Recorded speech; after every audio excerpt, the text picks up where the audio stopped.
नमस्कार, हरियाणा न्यूज देख रहे हैं आप और मैं हूं आपके साथ हितेंद्र। बात हो रही है बिहार विधानसभा चुनाव की। बिहार विधानसभा चुनाव के लिए मतगणना लगातार जारी है और अब जो रुझान अभी तक सामने आ रहे हैं उसके मुताबिक 200 का आंकड़ा पार करते हुए नजर आ रही है एनडीए। और एनडीए की सुनामी एक तरह से एनडीए के सभी 29 मंत्री भी बढ़त बनाए हुए हैं, सभी जीत रहे हैं और लोजपा 21 सीटों पर लीड कर रही है।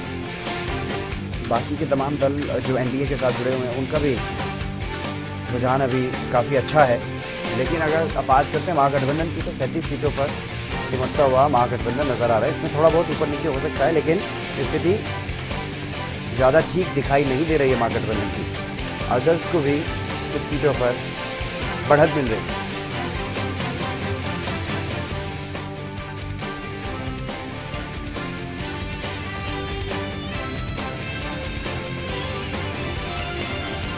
बिहार विधानसभा चुनाव और रिजल्ट अब से कुछ ही देर में फाइनल रिजल्ट जो है वो आ जाएंगे। लेकिन अभी तक के रुझानों की अगर बात करें तो अभी तक के रुझानों में 200 सीटों पर एनडीए बढ़त बनाए हुए है, महागठबंधन 37 सीटों पर। और इसी मुद्दे पर खास चर्चा करेंगे। मेरे साथ कुछ खास मेहमान भी जुड़ गए हैं। नेहा धवन जी भारतीय जनता पार्टी से मेरे साथ जुड़ चुकी हैं, राकेश सोढ़ा जी कांग्रेस से मेरे साथ जुड़ चुके हैं, राजेंद्र जाधव जी वरिष्ठ पत्रकार हैं हमारे साथ जुड़ चुके हैं। आप सभी मेहमानों का स्वागत। सबसे पहले नेहा धवन जी मैं आपके पास ही आऊंगा। आपको बहुत बधाई और शुभकामनाएं। बिहार में जिस तरह से ऐतिहासिक प्रदर्शन एनडीए का देखने को मिल रहा है। धन्यवाद हितेंद्र जी, थैंक यू सो मच। आज हमारे लिए खुशी की बात है। देखिए जी, मुझे लगता है कि जब हमने ये बात कही थी कि भारत की जनता और सभी राज्यों की जनता माननीय नरेंद्र मोदी जी के सपने को साकार करने में लगी है और माननीय नरेंद्र मोदी जी के नेतृत्व में अपना विश्वास दिखा रही है, इसमें कोई अतिशयोक्ति नहीं थी जी। विपक्ष को हमेशा ये बात लगती रही कि हम झूठ बोल रहे हैं, हम फरेब पर हैं। एसआईआर का भी उन्होंने विरोध किया, लेकिन बिहार की जनता के दिल में क्या था ये प्रश्न मीडिया भी पूछ रहा था और विपक्ष भी जानना चाह रहा था। लेकिन आज बिहार के जनता के मन में क्या है वो हम सबके सामने स्पष्ट हो चुका है।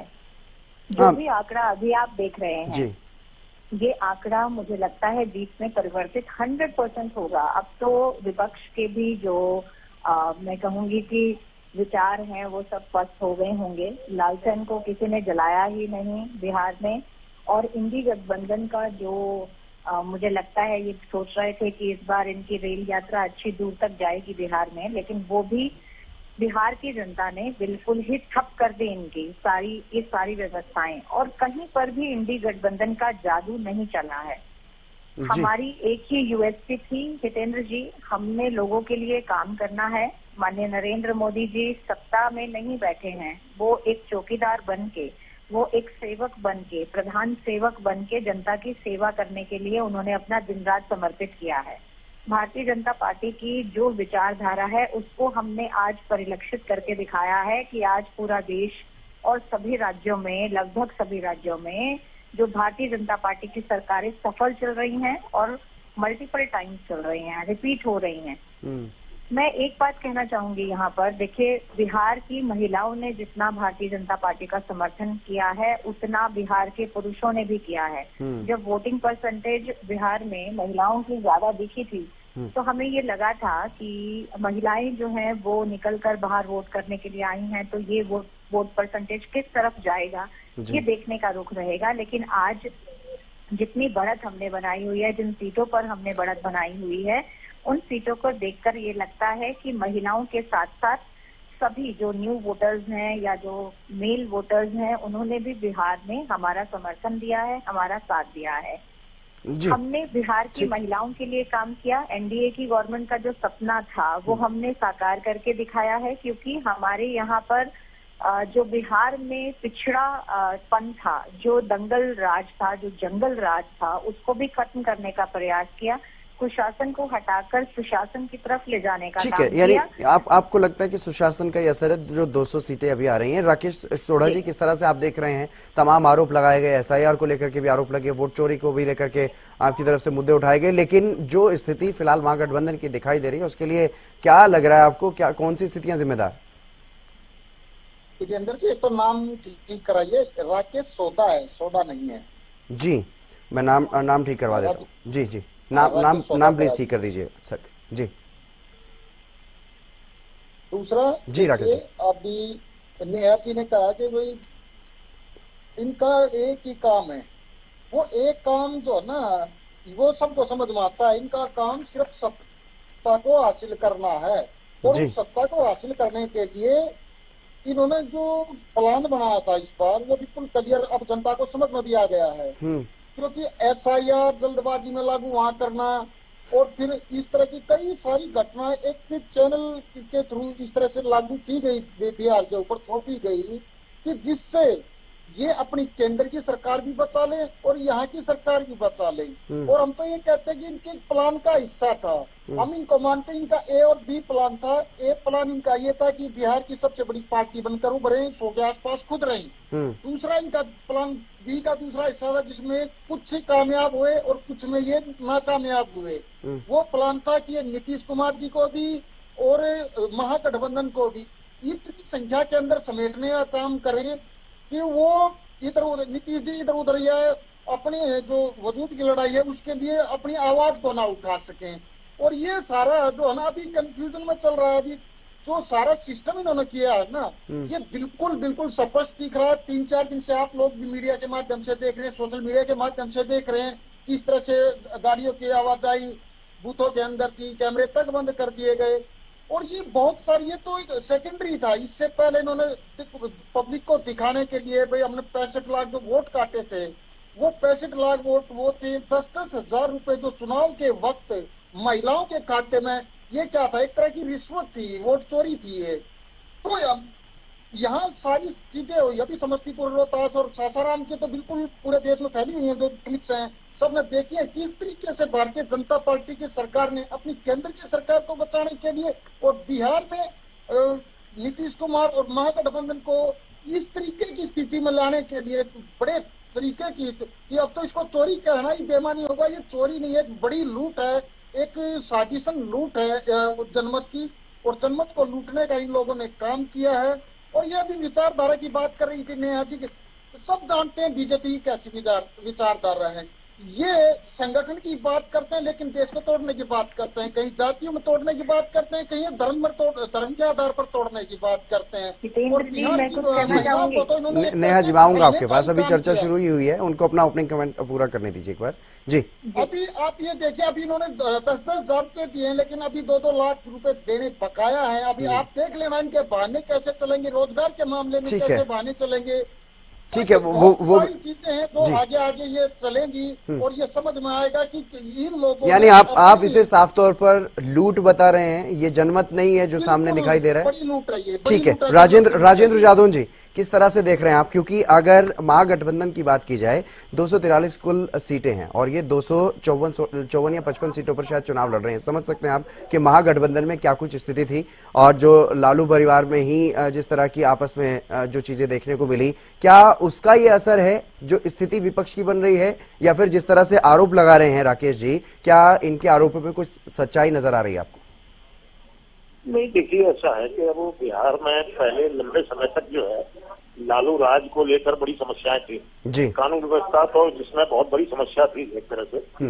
अब उसके बाद जब नीतीश कुमार को मौका मिला तो उन्होंने खासतौर से कानून व्यवस्था को दुरुस्त करने का काम किया जी। अब अभी बहुत सारी बातें हैं, चारा घोटाला का भी था मुद्दा, और लैंड फॉर जॉब भी था मुद्दा, और भी जो कानून राज जिसको जंगल राज की जो उपाधि मिली हुई थी, वो जंगल राज की छवि भी उससे मुक्त नहीं हो पाए अभी तक जी।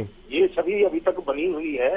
इसलिए इस बार तो उन्होंने बहुत सारा जो है चुनावी घोषणा पत्र बड़ा व्यापक लेकर आए थे कि वो तो महिलाओं के खाते में सालाना ही 30,000 रुपए जमा करा देंगे, और हर वर्ग को उन्होंने रोजगार के भी वादे किए कि रोजगार दिए जाएंगे, और रोजगार का मुद्दा भी बना हुआ था, लेकिन तब भी वो सफल नहीं होता है। अब देखिए कि इसको किसी तरह से मोड़ दें, कोई भी जोड़ तोड़ होती है उसकी एक सीमा है।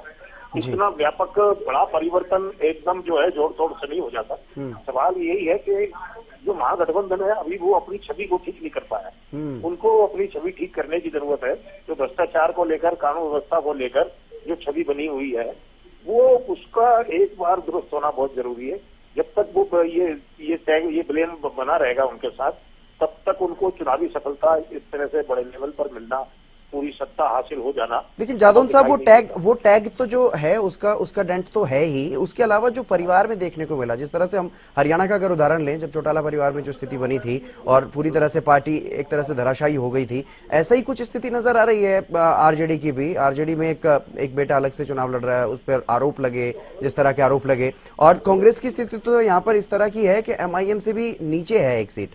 एमआईएम को 5 सीटें मिल रही हैं और कांग्रेस को 4 सीटें अभी तक बढ़त रुझानों में। अब देखिए, कांग्रेस तो 7वें स्थान पर आ गई। कांग्रेस को भी देखने की जरूरत है कि वो कई बार ये दावा करती रहते कि हम विचारधारा की लड़ाई लड़ रहे हैं।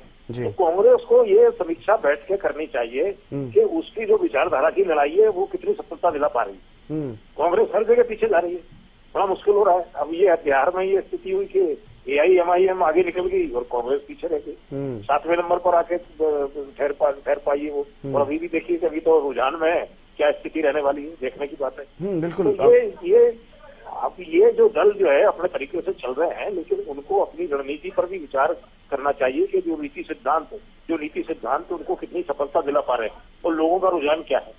ये है, अभी लोग जो है भरोसा कर रहे हैं इस रिजम पर, इसलिए जो है भारतीय जनता पार्टी और उनके नेतृत्व वाले एनडीए को आगे बढ़ा रहे हैं। तो अब वो ये देखिए कि इनको समीक्षा करने की जरूरत है कि क्या इन्होंने मुद्दे तो बहुत उठाए। 20 साल में ये कानून व्यवस्था ध्वस्त हो गई, ये तेजस्वी ने मुद्दा उठाया कि 20 साल में इतना अपराध बढ़ गया और हमें जो कहा जाता है कि हमारा जंगल राज था और इनका कौन सा राज है, लेकिन वो सब अपील जो है नाकाम रही और लोगों ने वोट दिए। देखिए, बहुत बड़ा परिवर्तन बहुत जोड़ तोड़ से नहीं होता। इतना बड़ा परिवर्तन तभी होता है जब आपकी नीति विचारधारा और आपके जो है एक तरह से योजनाओं को, प्रोग्राम्स को लोग पसंद करते हो। तो मुझे लग रहा है कि लोगों ने भरोसा किया, क्योंकि उन्होंने महिला रोजगार योजना ले आए थे, पहले ही उन्होंने 10,000 रुपए उनके खाते में जमा करा दिए। युवाओं के लिए कुछ लाए, एजुकेशन संबंधी पॉलिसी, रोजगार संबंधी पॉलिसी, तो वो सब लोगों ने एक्सेप्ट किया उनको। इस बार जो है वोटिंग भी ज्यादा हुआ है, पिछली बार से कोई 9% ज्यादा हो गया। 9% ज्यादा होने का मतलब ये है कि मुझे लगता है कि महिलाओं का वोट कास्ट ज्यादा हुआ। महिलाओं ने योजना, इनकी रोजगार योजना जो आई है उसको जो है उन्होंने एक्सेप्ट किया और उसकी वजह से जो है बढ़ चढ़कर उन्होंने मतदान किया। तो मतदान इतना मत प्रतिशत पिछली बार से 9% से कुछ अधिक इतना बढ़ गया है। तो आमतौर पर ये देखा जाता था नेहा जी, जब भी वोट परसेंटेज ज्यादा होता था तो ये मानना जाता था आपसे कुछ साल पहले तक कि भाई वहां पर तो सरकार बदलेगी जहां ज्यादा वोटिंग हुई है। लेकिन अब देखने में ये आ रहा है कि जहां ज्यादा वोटिंग हो रही है वहां पर भी भारतीय जनता पार्टी की या एनडीए की सरकारें रिपीट हो रही। जी देखिए, इसमें तो ये अच्छी बात है हमारे लिए, जहां पर भी वोटिंग परसेंटेज बढ़ती है तो उसमें कहीं ना कहीं ये बात रहती है कि भारतीय जनता पार्टी की सरकार वहां बनती हुई नजर आती है।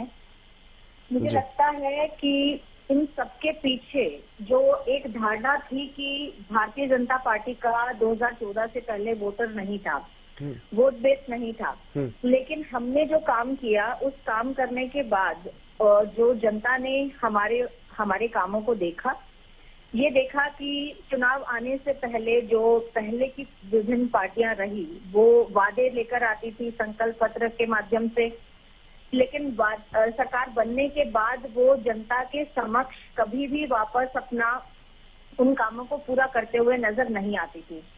तो जनता का विश्वास जो है उन पार्टी से उठ गया और मुझे लगता है कि वो हमने उस चीज को पूरा करके दिखाया और हमने ये बताया कि चुनाव के अंदर जब कोई भी चुनावी पार्टी आती है तो किस तरह से उनकी जिम्मेदारी बनती है जनता के प्रति और जो वादे वो जनता के सामने करते हैं चुनाव से पहले, वो 5 साल उन कार्यों को करने के लिए ही जनता उनको बिठाती है सरकार में। और इसी वजह से जो लोग हम पर विश्वास कर पाए वो बाहर आकर हमारे साथ मिलकर सरकार को चलाने के बाद दोबारा हमें वो जिम्मेदारी देने के लिए तैयार हुए। तो मुझे लगता है कि ये हम सबके लिए बहुत खुशी की बात है कि चाहे वो हरियाणा हो, चाहे वो राजस्थान हो, चाहे वो यूपी हो, चाहे वो मध्य प्रदेश हो, चाहे वो अन्य राज्यों की बात अगर मैं करती हूँ, तो हम सफल सरकार। आप कह रहे हैं कि हमने लोगों का भरोसा जीता, जनादेश हमें लोगों ने दिया है, लेकिन कांग्रेस प्रवक्ता कह रहे हैं कि सरेआम लूट की जा रही है, लूट करके सरकार बनाई जा रही है। बिल्कुल मैं इस बात पर जवाब देना चाहूंगी हितेंद्र जी। लूट की बात तो कांग्रेस ने की है, इसीलिए कांग्रेस आज पिछले कॉन्टिन्यूअस तीसरी टर्म से सत्ता से बाहर है, सरकार से बाहर है। ये बौखलाहट है जिसके कारण कांग्रेस के जो कार्यकर्ता हैं, कांग्रेस के नेता हैं, वो अनाप शनाप बोलते रहते हैं मीडिया में आकर लोगों के समक्ष।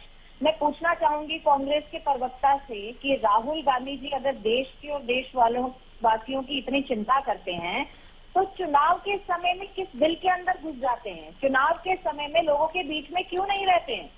चुनाव आते हैं तो वो विदेश घूमने चले जाते हैं। चुनाव की रैलियों करने का टाइम होता है जब माननीय नरेंद्र मोदी जी और हमारे वरिष्ठ नेता जब लोगों के बीच में रहकर चुनावी रैलियां प्रचार प्रसार कर रहे होते हैं, तब इनके बड़े नेता कहां पर छिप कर बैठते हैं और कहां पर छुट्टियां मनाने जाते हैं, ये आप भी जानते हैं और ये हम भी जानते हैं। आपकी आंखें बंद है क्या? राकेश जी आपके पास ही आ रहा हूँ सर जवाब लेने के लिए। राकेश जी आपके पास ही आ रहा हूँ कि बात पूरी होनी चाहिए। विश्वास जीतना केवल बातों से नहीं होता है, केवल नारों से नहीं होता है, केवल इल्जाम लगाने से नहीं होता है। FIR पर इन्होंने सवाल उठाया, इन्होंने कहा कि 65 लाख वोट काट दिए, ये कर दिया, वो कर दिया। क्या बिहार की जनता केवल 65 लाख पर आधारित थी? उन 65 लाख को छोड़कर बाकी वोटर्स ने आपका साथ क्यों नहीं दिया? जिनके वोट थे उन्होंने साथ क्यों नहीं दिया? ये 65 लाख वो फर्जी वोट थे जो आप लोगों ने अपनी सत्ता कायम करने के लिए, अपनी कुर्सियां संभाल कर बचा कर रखने के लिए नकली और झूठे और फर्जी वोट बनवाए थे। इसीलिए आपको पेट में दर्द हो रहा है उन 65 लाख वोटर्स का। ये 65 लाख वोटर्स के अलावा जो बिहार की असली जनता है, जो बिहार के असली वोटर्स हैं, जो बिहार के असली वासी हैं और जो बिहार के असली हकदार हैं, उन्होंने किसको वोट दिया है उसका आंकलन आप खुद कर लीजिए बैठकर। ये जो सामने आपके स्क्रीन पर आंकड़े चल रहे हैं ना, ये आंकड़ों को ध्यान से देखिए और इन आंकड़ों को देखकर थोड़ा शर्मसार होइए और थोड़ा प्रश्न उठाना शुरू करिए। आप बोलते हैं कि कांग्रेस पार्टी जो है वो लोकतांत्रिक पार्टी है। अगर लोकतांत्रिक पार्टी है तो प्रश्न करना शुरू करें अपने आकाओं से, प्रश्न करना शुरू करें राहुल गांधी, सोनिया गांधी से, प्रश्न करना शुरू करें आप लोगों से। ठीक है राकेश जी। प्रदेश में भी राकेश जी बड़ा सवाल यहाँ पर ये है, जो नतीजे अब सामने आ रहे हैं वो किसी जोड़ तोड़ के इतना ज्यादा संभव नहीं है, जो कि राजेंद्र जादौन जी भी कह रहे हैं कि अगर चले ठीक है आप आरोप लगा रहे हैं और उसमें कुछ दम है भी, जिस तरह से चलो 10,000 रुपए महिलाओं को दे दिए गए, लेकिन ठीक है पैसे अगर किसी के खाते में जा रहे हैं, जरूरी थोड़ा ही वो वोट बीजेपी को ही दे देगा।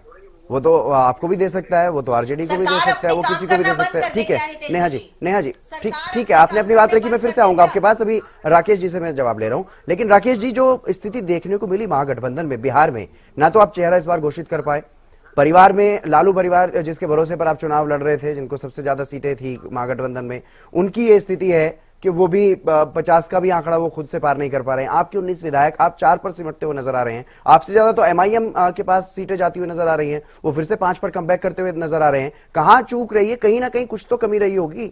अगर लूट हुई है तो वो MIM की भी होनी चाहिए थी, लूट हुई है तो वो बाकी सीटों पर भी होनी चाहिए थी, वो सिर्फ कांग्रेस के साथ क्यों हो रही है? जितेंद्र जी अभी नेहा जी ने काफी सारी बातें बताई, मैं इनको ये काम की बात करते हैं। ये वो बिहार है जहाँ 20 साल से इन लोगों की सत्ता है। इन लोगों की नहीं है सर, वहां पर सरकार इधर उधर होती रही, मुख्यमंत्री एक ही रहे। मुख्यमंत्री एक ही रहे वो। हाँ। देखो बीच में सरकार है लेकिन ज्यादा लंबे समय के लिए नहीं। हाँ, ठीक है, वो अधिकतर समय इन्हीं लोगों की सरकार रही। इस सरकार के बीच में ये कहते हैं कि ये वोटर हमारे थे जो SIR में कटे, हमारे थे या हमने फर्जी बनाए।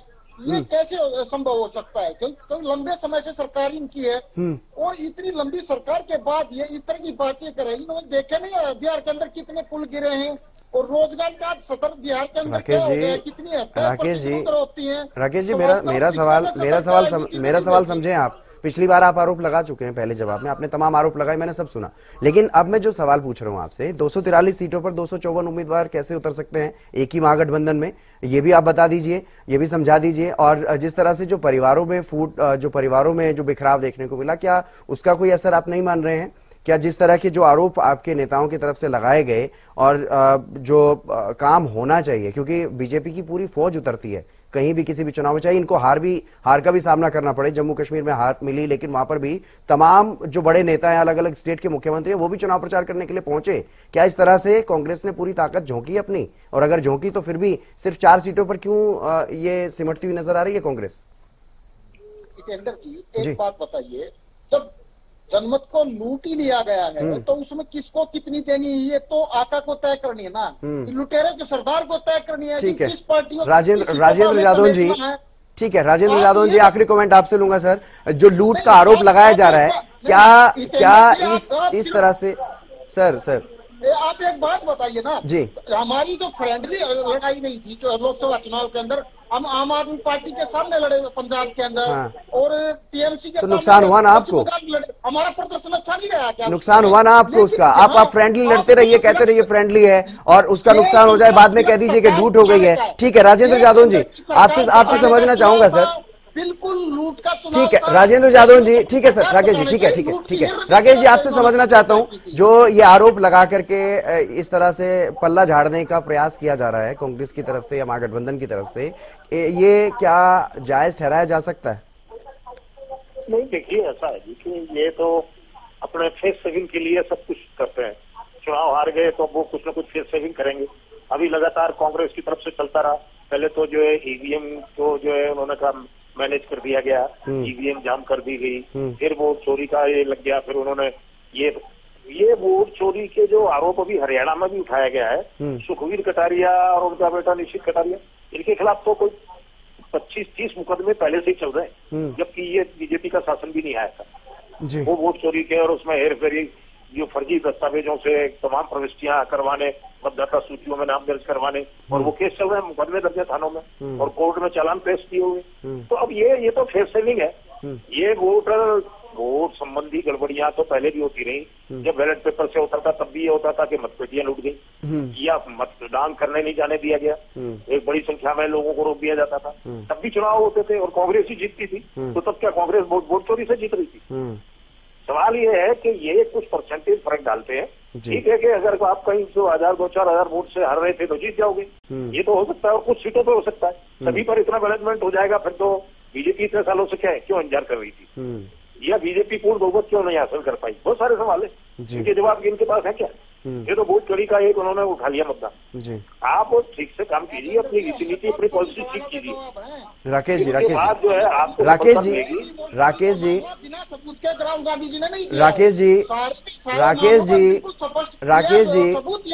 राकेश जी, मैं निवेदन कर रहा हूँ आपसे, मैं आपके पास आ जाऊंगा। अब मैं एक बार राजेंद्र जी की बात पूरी हो जाने दीजिए जी। जादव साहब, तो ये है कि ये तमाम जो है इलेक्शन पूरे 52 से हो रहे हैं, तब से लेके अब तक देखिए कि ये सब कुछ किस तरह से होता रहा है। वो जो परसेंटेज जो थोड़ा बहुत फर्क पड़ता है, फर्क अगर आपने कोई मैनेजमेंट कर लिया, कुछ प्रविष्टियां फर्जी करा ली, ये कर ली, या किसी को रोक दिया है, या किसी से जो ये वो आ गया, वो कनाडियन वो ब्राजीलियन मॉडल का जो है उसके फोटो लगा के आपने करवा लिए, 10-20-22 एंट्री करवा ली, उससे कोई बहुत ज्यादा फर्क नहीं पड़ता।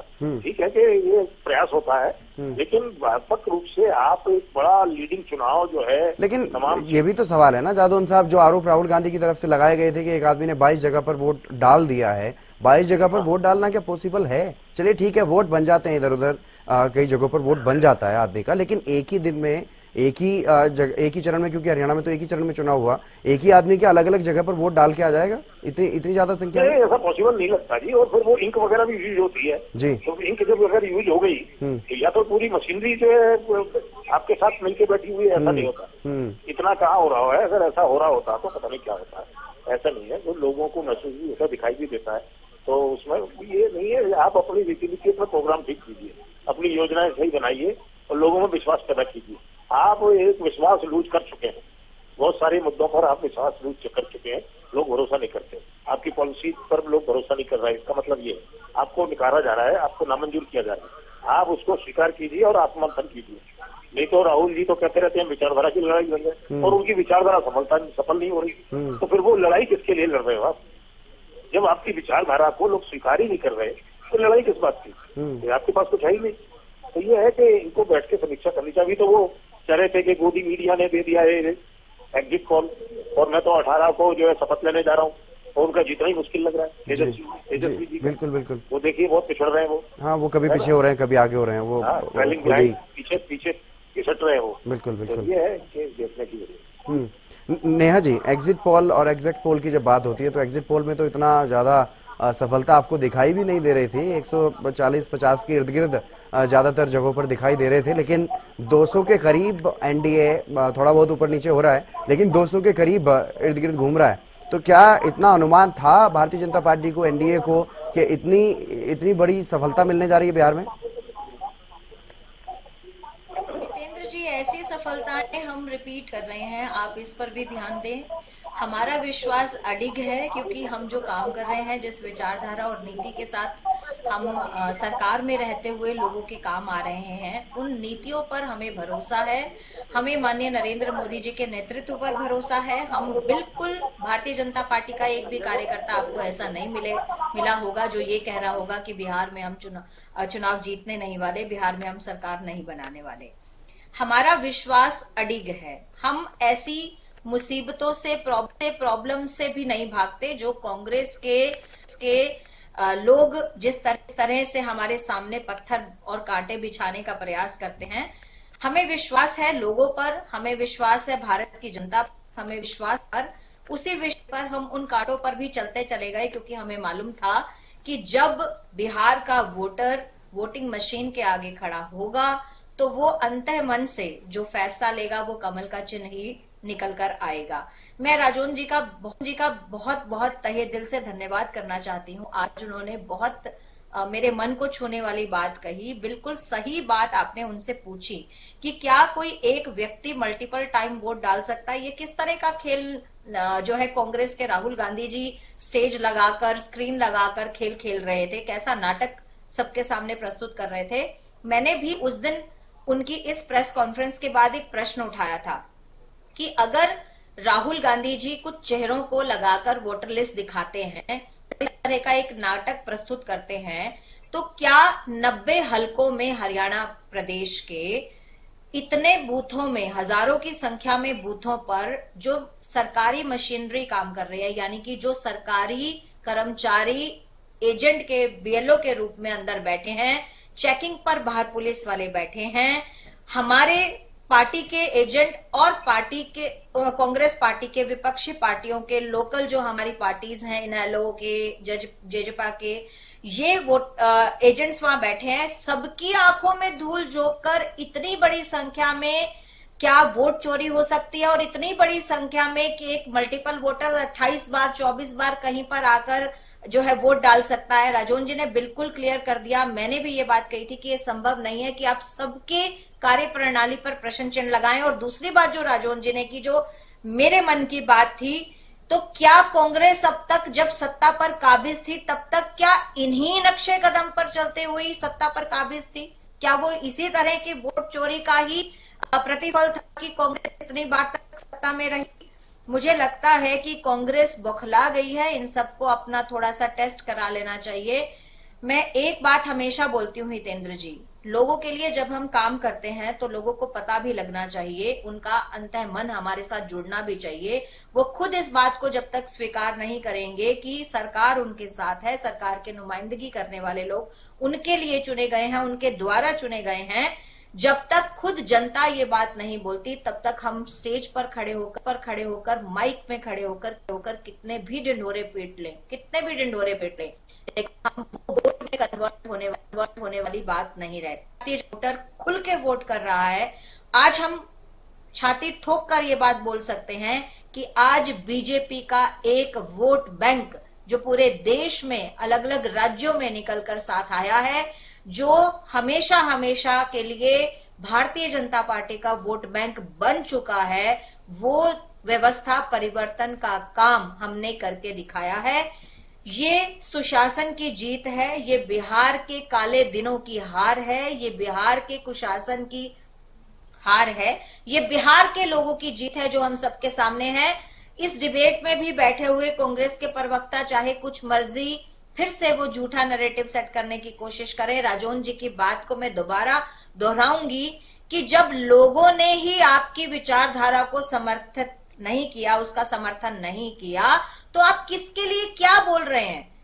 आप खुद नाटक करेंगे और कार्यकर्ता कांग्रेस के ही वो नाटक देखेंगे। इंडी गठबंधन का क्या सिला मिला आपको? हम कहते रह गए कि आप लोकतंत्र की हत्या कर रहे हैं, आप देश चोरों को एक साथ एक प्लेटफॉर्म पर बिठा रहे हैं, आप देश को लूटने और देश को तोड़ने वाली मानसिकता के लोगों को एक साथ प्लेटफॉर्म पर बिठा रहे हैं। तब शायद आपके कान में ये बात पड़ती तो शायद हम भी, हमारी तरफ से भी आपको एक सीख मिलती। लेकिन आज जनता ने आपके मुंह पर तमाचा मारा है। ये बात आपको स्पष्ट कर दी है कि देश को तोड़ने वाली ताकतें एक स्टेज पर बैठेंगी।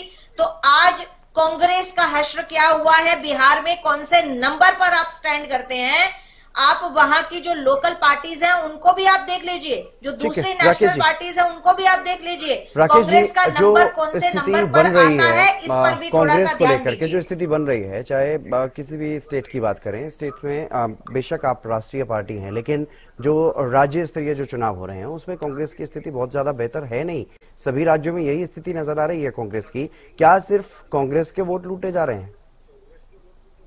देखिए जितेंद्र जी, अब ये नया धवंजन ने इतना लंबा चौड़ा जो है ना एक भाषण दे दिया। मैं पहले इनके सवालों का जवाब दे दूं जी। क्या और ये कौन से काम कर रहे हैं? आज पूरा देश हंगर इंडेक्स में बहुत आगे बढ़ चुका है। ठीक है, ये मैं भी मान लेता हूँ सर।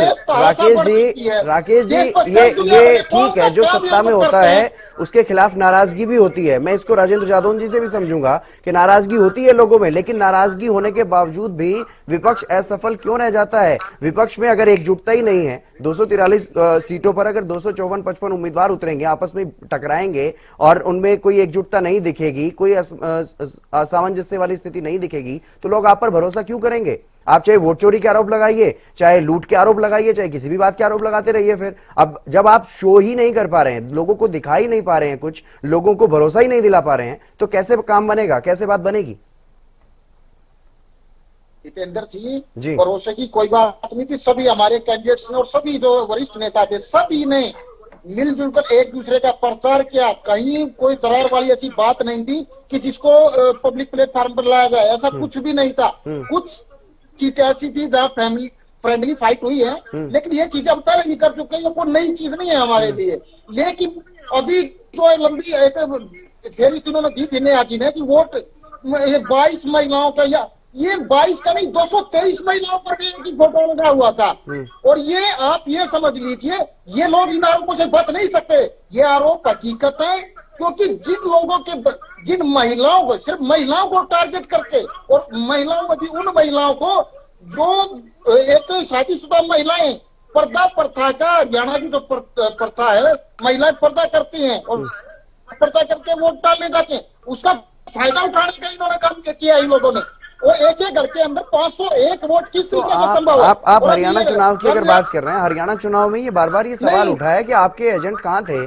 आपके एजेंट, क्या महिला एजेंट नहीं थी क्या आपकी? वो नहीं उस बात की शिकायत कर पाई? पता होता है पुरुष मतदाता होते हैं, और पर्दा हरियाणा में महिलाओं का उठवाना इतना आसान है। महिला क्यों नहीं महिला का पर्दा उठवा सकती सर? महिलाओं को रियायत भी दे देती है, कोई बात नहीं है, गलत नहीं होगा। लेकिन यहाँ नहीं पता था कि चलिए ठीक है, हरियाणा से तो सबक ले लेना चाहिए था आपको। बिहार में तो कम से कम इस बात पर निगरानी रखनी चाहिए थी ना। बिहार में कितनी निगरानी आपने रखी? बिहार के अंदर तो बिल्कुल शुरू में पहले इन्होंने प्लान के साथ SIR सबसे पहले बिहार के अंदर लागू करने का काम करके इन्होंने, उसके बाद 10-10 हजार रुपए रोजगार महिलाओं के खाते में डालने का, 1 करोड़ से ज्यादा महिलाओं के खाते में डालने का काम किया। ट्रेनें भर भर कर भारतीय जनता पार्टी के सो रहा था, मर गया हिंदुस्तान का चुनाव आयोग। जब भी चुनाव आयोग गया कहता है किसी एक वोटर को भी आप घर से लाओ तो चुनाव आचार संहिता को उल्लंघन। आपकी आवाज कट रही है, आवाज आपकी कट रही है राकेश जी। देखिए सुरेंद्र जी, जब इतनी ट्रेनें बढ़ते गई है और भारतीय जनता पार्टी का झंडा और उन मतदाताओं के जिले में चटका, तो चुनाव आयोग कहा था। ये क्यों जाती बात वोट के लिए, वोट की जो नीट है, स्पष्ट दिखाई दे रही है। और थाने बच्चे की गाड़ी डायरेक्ट ये जो काउंटिंग एजेंट जो हमारे सेंटर का यहाँ से मिलती है, और जो प्रक्रिया रोडों को कभी मिलती है तो उसको क्या समझ रहे सारी चीजें मैनेज से चुनाव पहले से मैनेज किया हुआ था। क्योंकि लोगों को पता था कि यदि बिहार में थोड़ा भी ऊपर नीचे होता है बीच होता है तो केंद्र की सरकार भी लगा दी जा सकती है। और इस सब को बताने के लिए इन लोगों ने एडिस्ट्रेटिव का जोर लगाया और हर तरह का जिस तरीके का मतगणना ये अपना सकते थे इन्होंने जनमत को चोरी करने का जनमत को दूसरी तरफ करने का हर तरीके का तरीका इन्होंने अपनाया। काम दाम दंड भेद सब कुछ अपनाया और आज ये रिजल्ट उसी का परिणाम है। यदि ये ईमानदारी का परिणाम होता तो चुनाव बिल्कुल इससे उलट होने थे। और जिस तरह की बातें ये लोग कर रहे हैं इन चीजों को यदि फैक्ट के साथ यदि अपने सोच कर देखें इनको भी पता है अच्छी तरह पता है। क्योंकि जब ये वोट चोरी का मामला अभी हरियाणा में उठाया गया था तो मैं नेशनल मीडिया के साथ खुद रहा हूँ। मैं एक वोट तो जाकर देखा बिल्कुल एक सिस्टमेटिक तरीके से इन्होंने हरियाणा में वोट तो चोरी करने का काम किया। अब ये भी कह रहे ये तो थोड़ी वोटों से क्या फर्क पड़ा थोड़ी वोटें नहीं है टोटल मतदाता हरियाणा के अंदर इसमें 25 लाख वोटों की होना जरूरी है। 25 लाख वोट से मायने नहीं रखती। और यहाँ बिहार का देख लीजिए पहले फेज में 65 लाख वोट फिर उसके बाद ये पैसे वाली मामला चल गया 10,000 ट्रेन चालू हो गया वो व्यक्तियों के भी सूची बंद करने का मामला एक मामला है तो बताए हर तरीके का जो भी तरीका इससे हो सकता था उन्होंने एक तरीके से चुनाव को मैनेज पहले से करके तक भी किसको कितनी सीट देनी है किसको क्या रखना पहले से इनका फाइनल था। चुनाव आयोग आज देश में नहीं है। चुनाव आयोग बीजेपी आयोग बन चुका है और उसी का परिणाम है आज का ये चुनावी रिजल्ट। और जितने भी लोकसभा चुनाव के बाद चुनाव है आप इन चुनावों के अंदर ठीक है मैं राजेंद्र जादौन जी से समझने की कोशिश करता हूं। जादौन साहब किस तरह से आप देख रहे हैं क्योंकि एक तरफ कांग्रेस चुनाव आयोग पर लगातार सवाल उठा रही है बीजेपी आयोग बता रही है कुछ हद तक जो बातें कही जा रही हैं जो आरोप लगाए जा रहे हैं अगर उनमें थोड़ी सी भी सच्चाई मान ली जाए कि भाई केंद्र में सरकार बचाने के लिए इस तरह के प्रयास किए गए इस तरह से चुनाव को मैनेज किया गया। प्रशांत किशोर को लेकर के भी सवाल उठ रहे थे कि जनस्वराज पार्टी बीजेपी के इशारे पर बिहार में चुनाव लड़ रही है लेकिन अगर ऐसा होता तो क्या जनस्वराज पार्टी को 2-3 सीटें भी ना मिलती? क्या इस तरह की चीजें जो परिणाम में सामने आती हुई दिखाई दे रही हैं जिस तरह से हरियाणा में तो चुनाव हो चुके हैं हरियाणा में चुनाव होने के बाद जो लाडो लक्ष्मी योजना उसका वादा पूरा किया भारतीय जनता पार्टी ने तो क्या जो 10,000 रुपए वहां पहले दिए गए उसको क्या चुनावी जुमले के तौर पर देखा जाए या सिर्फ वोट बटोरने के रूप में देखा जाए या फिर बीजेपी ने वो भरोसा अपना कायम करने का प्रयास किया है जनता के बीच में लोगों के बीच में कि हम जो कहते हैं वो करेंगे। भले ही सरकार के खिलाफ कुछ नाराजगियां भी रहती हैं लोगों में लेकिन अगर विपक्ष को वोट मिलने हो और विपक्ष के जो रवैया विपक्ष की जो रणनीति रहती है वो लोगों को क्यों पसंद नहीं आई बिहार में? देखिए ऐसा है कि महिलाओं के लिए वो रोजगार योजना ले आए जी आचार संहिता लागू होने से पहले लेके आए जी ठीक है ना नहीं तो ला ही नहीं सकते थे कि चुनाव आयोग लगा देता बिल्कुल तो आदर्श आचार संहिता लागू हो जाती है तो फिर कोई आप नई योजना ला नहीं सकते। वो लेके आए तो किसी भी निर्वाचित सरकार को अपना परफॉर्मेंस करने का पूरा राइट है वो संवैधानिक अधिकार है और ये तो आमतौर पर होता रहा है कोई भी सरकार रही हो चाहे वो अंत में कुछ ना कुछ इस तरह का करती है जिससे उसके पक्ष में माहौल बने लेकिन उसके बावजूद भी एंटी इनकम्बेंसी खत्म नहीं होती है। जब पावर में होंगे तो ये नहीं करेंगे क्या या ये नहीं करते थे क्या ये बताइए? नहीं उसके बावजूद भी जादौन साहब मैं जो मैं समझने की कोशिश कर रहा हूं कि एंटी इनकम्बेंसी तो रहती है सरकार के खिलाफ चाहे कुछ भी कर ले उसके बावजूद भी रहती है लेकिन वो एंटी इनकम्बेंसी विपक्ष के लिए क्यों फायदेमंद साबित नहीं हो रही है? क्यों विपक्ष पर वो भरोसा नहीं जता पा रहे हैं? मतदाता कोई नहीं मान रहा जी मैं आऊंगा जादौन साहब आपसे समझने की कोशिश करूंगा लेकिन इसी बीच हमारे साथ कृष्णलाल पंवार जी जुड़ गए हैं कैबिनेट मंत्री हैं। स्वागत है सर आपका बहुत बहुत स्वागत और बधाई भी आपको जिस तरह से बिहार में बम्पर जीत की तरफ बढ़ रहा है एनडीए गठबंधन। मैं सबसे पहले बिहार प्रदेश के सभी मतदाताओं का जी बहुत बहुत धन्यवाद करता हूं उनको मुबारकबाद देता हूं और देश के प्रधानमंत्री नरेंद्र मोदी जी के आह्वान पर नीतीश कुमार जी के आह्वान पर भाई अमित शाह के आह्वान पर एनडीए के आह्वान पर जो बिहार वासियों ने इतना भारी बहुमत आज अब 202 तक पहुंच गए हैं जी एक तरफा जो समर्थन और प्यार आशीर्वाद दिखाया है तो उसमें जो देश के प्रधानमंत्री जी का जो विजन है कि भारत देश को तीसरे स्थान पर ले जाना आर्थिक दृष्टि से 2014 में हम 11वें स्थान पर थे आज हम चौथे स्थान पर हैं जी। उसमें बिहार प्रदेश का विशेष योगदान रहेगा। तो मैं मुबारकबाद देता हूँ प्रदेशवासियों सभी। जी पवार साहब, लेकिन अगर कांग्रेस की बात करें, कांग्रेस प्रवक्ता हमारे साथ जुड़े हुए हैं, वो साफ तौर पर इसे लूट बता रहे हैं कि पूरी तरह से पहले ही मैनेज कर लिया गया था चुनाव, ये सीधे तौर पर लूट है। ऐसे है कांग्रेस जी लेकर के लोगों को गुमराह करती थी। इस प्रकार से कांग्रेस पार्टी ने वोट चोरी का आरोप लगाया था। जी मैं इन मित्रों से पूछना चाहता हूँ, 2019 में पार्लियामेंट का चुनाव हुआ तो 52 सीट आई थी जी, और 2024 का चुनाव हुआ तो 99 सीट आई। तो यदि वोट चोरी होती तो 52 से और घटनी चाहिए थी, बढ़नी नहीं चाहिए थी। इसलिए सब निराधार बातें हैं। देश की जनता नरेंद्र मोदी जी के साथ, एनडीए के साथ। जी और पवार साहब, एक और बात यहाँ पर, क्योंकि एग्जिट पोल जो आ रहे थे उसमें तो 150 के इर्द गिर्द ही एनडीए दिखाई दे रहा था, लेकिन एनडीए को इतना भारी समर्थन जो बिहार में मिल रहा है, क्या इसकी उम्मीद थी आपको कि 200 के पार पहुंचेगा ये आंकड़ा? बिल्कुल निश्चित तौर से जी। प्रधानमंत्री ने पहले कह दिया था हम 200 पार करेंगे, तो इसलिए एनडीए का पहले ही था कि 200 पार का नारा है।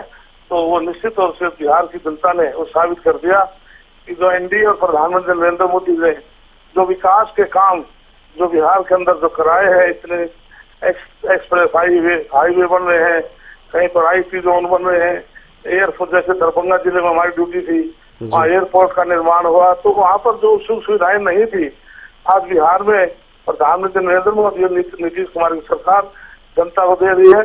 और मैं विशेष तौर से बिहार प्रदेश की सभी बहनों का, माताओं का मैं विशेष तौर से धन्यवाद करता हूँ। कितना बम्पर वोटिंग किया और एनडीए के पक्ष में किया, उनका विशेष तौर से धन्यवाद। और ये जीत है तो मैं तो कहता हूँ हमारी माताओं और बहनों के आशीर्वाद से उनकी जीत है। जी। और महागठबंधन की जो स्थिति 35 से भी नीचे महागठबंधन अभी रुझानों में बना हुआ है, हाँ, इस स्थिति के लिए आप क्या मानते हैं? विपक्ष की कौन सी इस तरह की गलतियां, रणनीतियां रही हैं? पूरे देश में जो महागठबंधन जो बना है, बिल्कुल इनका जनाधार नहीं है, लोग इनको लाइक नहीं करते हैं। जी। आज एनडीए के साथ है, प्रधानमंत्री नरेंद्र मोदी जी के साथ। धन्यवाद। जी चलिए, बहुत शुक्रिया हमारे साथ जुड़ने के लिए। तो कैबिनेट मंत्री कृष्णलाल पंवार जी हमारे साथ जुड़े और बिहार चुनाव को लेकर के उन्होंने बातचीत की, बताया कि ये जो जीत है वो प्रधानमंत्री नरेंद्र मोदी पर लोग जिस तरह से भरोसा कर रहे हैं उसी की जीत है और 200 के पार ये आंकड़ा पहुंच चुका है एनडीए का। तो बिहार की सरकार के लिए जो मतगणना है वो लगातार जारी है और रुझानों में अब लगभग स्थिति लगभग साफ है। 202 का आंकड़ा एनडीए के पास है फिलहाल। और मैं राजेंद्र जादौन जी से समझ रहा था, मेरे साथ सभी मेहमान जुड़े हुए हैं। राजेंद्र जादौन जी, जो समझने की कोशिश में कर रहा था कि जो एंटी इनकम्बेंसी सरकार के खिलाफ रहती है उसका फायदा आमतौर पर विपक्ष को मिलता है, लेकिन विपक्ष यहाँ पर पिछली बार के मुकाबले आधे से भी नीचे खिसकता हुआ नजर आ रहा है। पिछली बार तो 110 के आसपास सीटें थी, इस बार 35 के इर्द गिर्द अभी तक ये आंकड़ा घूमता हुआ नजर आ रहा है। नहीं, देखिए ऐसा है कि सवाल ये है एंटी इनकम्बेंसी का लाभ आपको मिले, लेकिन आप अपने आप को एक विकल्प के रूप में तो प्रस्तुत कीजिए। अब लोग भरोसा नहीं कर रहे, आपकी पुरानी छवि से जो है आप मुक्त नहीं हो पा रहे। आप एक बार अभी अपनी पुरानी छवि में कैद हैं तो लोग जो है आपको विकल्प मानते नहीं है। विकल्प नहीं मानेंगे तो एंटी इनकम्बेंसी का आपको लाभ कैसे मिलेगा?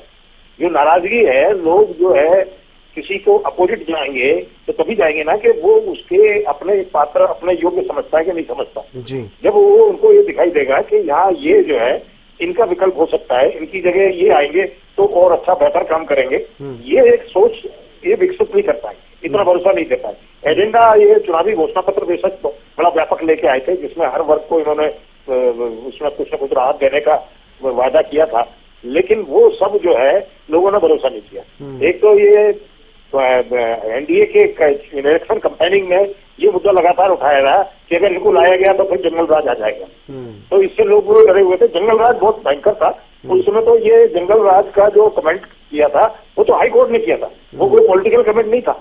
हाई कोर्ट ने कहा था कि ये तो जंगल राज है, जिस तरह की घटनाएं होती थी, इतना क्राइम होता था। तो अब ये लोग भरोसा करें आपके लिए, आप इतनी छवि जीत कीजिए।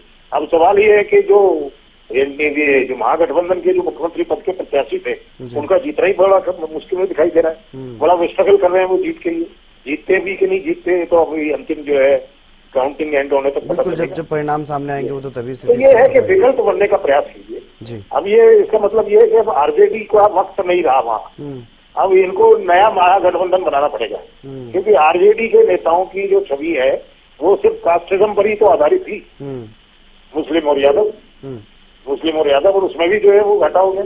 तो सीमांचल में देखिए कि AIMIM ने वो काम लगा दिया और बीजेपी को बढ़त मिल गई वहाँ काफी। जी बिल्कुल बिल्कुल। तो चुनावी समीकरण बदलते हुए नजर आए हैं, जिस तरह की उम्मीदें की जा रही थी कि बहुत ही कड़ा मुकाबला इस बार फिर से हो सकता है पिछली बार की तरह, वैसा कुछ नजर नहीं आया नेहा धवन जी। क्या मुख्य वजह आप देख रही हैं, कमजोरियां विपक्ष की आप क्या कुछ नजर आपको आई हैं जिस तरह से ये स्थिति में विपक्ष पहुंचा है?